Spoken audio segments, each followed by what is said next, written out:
There is a massive divide in community opinion when it comes to Rome in the Total War franchise. Should the faction be one united force or divided into smaller states? Rome 1 mods that unite Rome have comments like this: "This is how it should have been." And Rome 2 mods that divide Rome have comments like this: "Oh, finally, just how I like it." First of all, the logic of a Rome game must be Rome is powerful. Rome must be a threat. I'm so sick of Rome 2, where you finally make it to be ready to battle the Roman Empire, the final boss, and they have already been slaughtered by the Etruscans. United Rome means that they run the risk of being too overpowered. A united Rome in Rome 1 falls into this category. It's too easy, but becomes fun to fight against. Or they then have to heavily nerf the faction and it becomes too weak, which is what happened in Rome 2. There is nothing too special about Rome in Rome 2. It does not stand out enough. Luckily though, in this day and age, CA can add in new, unique mechanics that are faction specific. This, I think, could really help keep Rome united, yet balanced at the same time, if done correctly. A divided Rome means that the Romans can become the murderous, unstoppable war machine they were, and it won't affect balance too much, because they start much smaller, like what we see in Rome 1, and will also get involved in internal fighting. Strong on the outside, but weaker on the inside. And that is also a weakness Hannibal took advantage of. Overall, when it comes to balance, I think divided Rome wins. But with new Total War systems, united Rome should now have so much more potential. Onto the Civil War. With a united Rome, you must conquer a load of territory, then you lose that territory due to an in-game mechanic, and then you must do it all over again. It's basically like writing an essay, but forgetting to click save, and then you have to start all over again. I really hate the Rome 2 Civil War. With a divided Rome, this becomes much less tedious. You conquer new lands in new climates. It is a new experience. Plus, you get the added satisfaction of being able to conquer Rome itself. Divided Rome wins here without a doubt. Historical accuracy. Yep, united Rome wins that one. There's no argument there.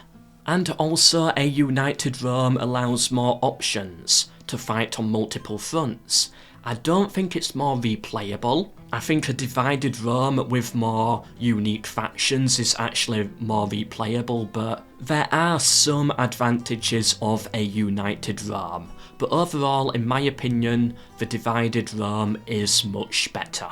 Okay, everything that you listened to so far, yeah, that was only done to get this video over 8 minutes, for that extra ad revenue. At this point, Rome 3 can just add both. And that's my conclusion. Okay, but hear me out. I see Rome in Rome 3 being more like something out of Crusader Kings. Yes, you can play the guy at the top and control it all, and hold the other families together, or you can play as a family in Rome. I started thinking about this and realised that the Romans actually gave developers the perfect opportunity. The Soci. Imagine if you could play as Rome and own them all as vassals. Allies. The game becomes one about expanding externally, whilst trying to maintain control internally, along with keeping the other families in line too.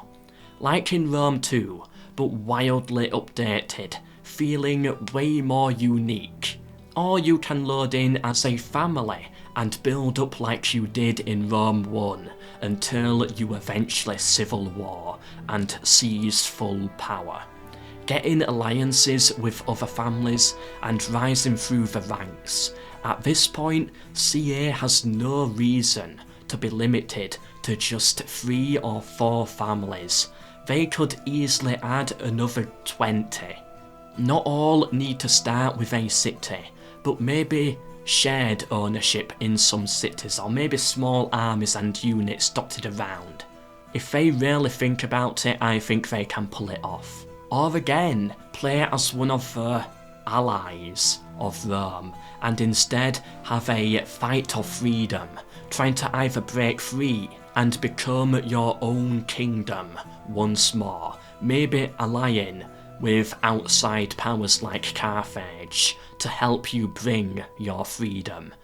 A very different style of a Roman campaign.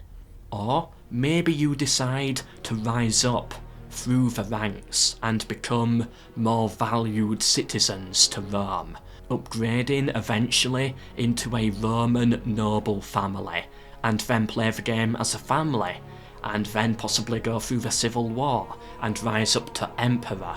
This here would be the most replayable Rome ever. The internal politics and struggles of Rome will be a game within itself. You pick which Rome you want to be. Each family, each ally will have their own unique events, which are built upon deeper over time. The Soci will also have their own unique unit rosters, based off their own past cultures. This is the Rome that we need. I also want to add, in Warhammer 2, the faction you pick starts weaker, and I think that would be perfect here. Maybe, if you play as Rome, Etrusca is still a faction at the start. Maybe have some more Greek resistance down in the south as well. Maybe have an army of barbarians already in your territory to deal with. But when you play against Rome, remove those issues so the faction can have a better start to the game, like Warhammer 2. Anyway, let me know what you think in the comments down below. Leave a like if you agree or find it interesting. I have been MELKOR, but for now, until the next one, MELKOR.